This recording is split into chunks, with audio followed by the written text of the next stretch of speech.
Welcome to the Short Funk Podcast. I'm Tom Barbalet, and today I wanted to talk a little bit about what's going to be happening this year in terms of the local community. On the street that I live, there are, well, it used to be, I don't even know what one would call it. I guess it was a place where you would get propane gas called AmeriGas, and also opposite there's a gas station. But the AmeriGas location, I think pretty well from when we first moved in, was bulldozed down and everything was removed. Kind of became a homeless encampment for a period of time, on and off. But now the city has come with their proposal. The people that own the AmeriGas location are working with a property developer. It's a 1.3 acre property. It doesn't really feel that big, but I guess it's kind of long because of just the nature of the block that it's on. And they want to build about, I think it's about 280 units. Each unit is going to be, I think, in the order of 430 square feet, which is really, really tiny. They're small studio apartments, basically. They want to build at such a high density, relatively close to our house.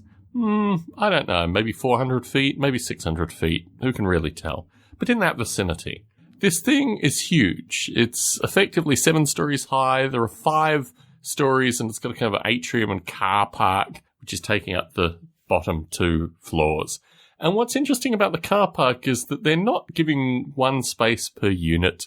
They're giving one space to about 60% of the units. It's already underutilized, associated with a variety of community services. And I guess it just fits into the general narrative of stuff being crammed down our throats.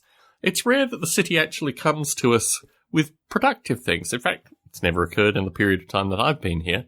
And what I find quite curious about this thing is always the claim that, the city of San Jose is poor, there's not a lot of money for our neighborhood, all this kind of stuff. I went and researched this. I went and looked at the San Jose city budget for last year. $3 billion, that's billion with a B, they had. What it works out to is a bit more than $3,000 per person. And in our neighborhood, that would account to about $30 million.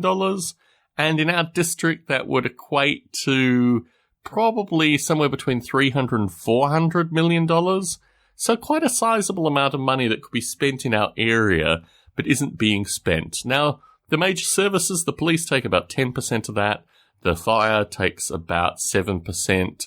The airport takes a fair chunk of the money. But there's still a sizable amount of money which doesn't come to this area. It goes kind of earmarked spending, which typically goes to a wide variety of other neighborhoods, just not our neighborhood. So I really see how this thing kind of pans out in terms of general levels of institutional corruption. And when things are proposed for our area, they're typically like this thing is high density or medium density housing. There's always some low income component to that. When I moved to this area, it wasn't a low income neighborhood in terms of the amount that I paid for my property. And my perspective is that this narrative is just associated with, like, San Jose needs a dumping ground, and we are just one of the dumping grounds. To this end, I'm making a few inquiries. I mean, obviously, I'm going to have to lend my energy to fighting this thing in some very serious way, but I have some underlying concerns, and they're primarily associated with the community. When I posted on Nextdoor has about 200, maybe close to 240 people on it for our particular community. Maybe four of the same people posted multiple times. And when I put to these people that rather than just emailing the city, they should consider actively coming to meetings and, meeting the developers and doing all this kind of stuff, like actively, it fell on deaf ears. So with a population of about 1,600 homes, of which we have 240 active participants, of which we have 4 people that are actively responding on this just doesn't seem like something that I can lend my energy to it, but it sounds like I'm being set up to fail, basically doing this.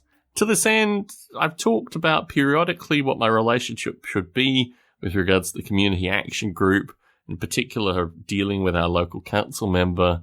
So my plan is this year to try and find a strategy which is less about vast quantities of my own time and energy and more associated with just perhaps bracing myself for the realization that this hideous development is going to be going forward, primarily because of the passivity of the community.